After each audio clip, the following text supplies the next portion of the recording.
simple at normal na buhay biglang naglaho.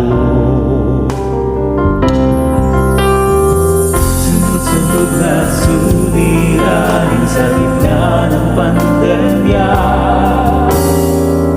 ang nabibigay pangamba sa isip ng bawat isa. Ngunit huwag mawawala ng tiwala sa Kanya. Sa liko ng pandemya, may liwanag at pag-asa. Matatapos din ang lahat ng takot at pangamba, dahil ang pag-ibig ng Diyos patuloy na nadarama sa bawat Pilipinong nagkakaisa. May nag-aalay ng buhay, may nagbibigayan, nagmamahal sa kapwa, at ang hatid ay pag-asa.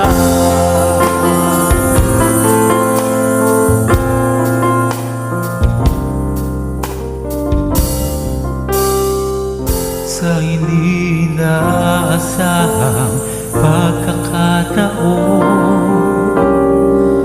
ang takbo ng buhay ay biglang nagbago.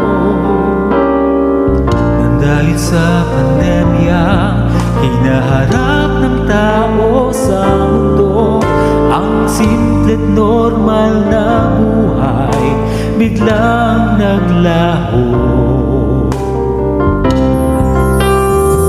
Sunod-sunod na suliranin sa gitna ng pandemya,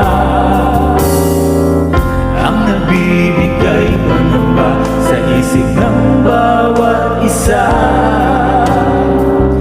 Ngunit huwag mawawala ng tiwala sa Kanya.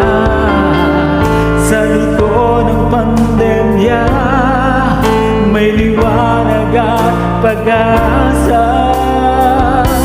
Matatapos din ang lahat ng takot at pangamba, dahil ang pag-ibig ng Diyos patuloy na nadarama sa bawat Pilipinong nagkakaisa.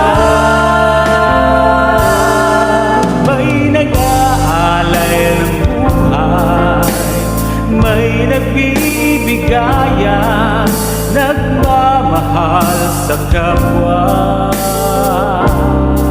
at ang hatid ay pag-asa. Matatapos din ang lahat ng takot at pangamba, dahil ang pag-ibig ng Diyos patuloy na nadarama sa bawat Pilipinong nagkakaisa.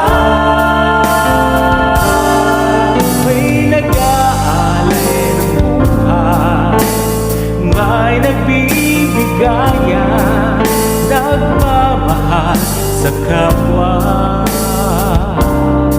at ang hatid ay pag-asa.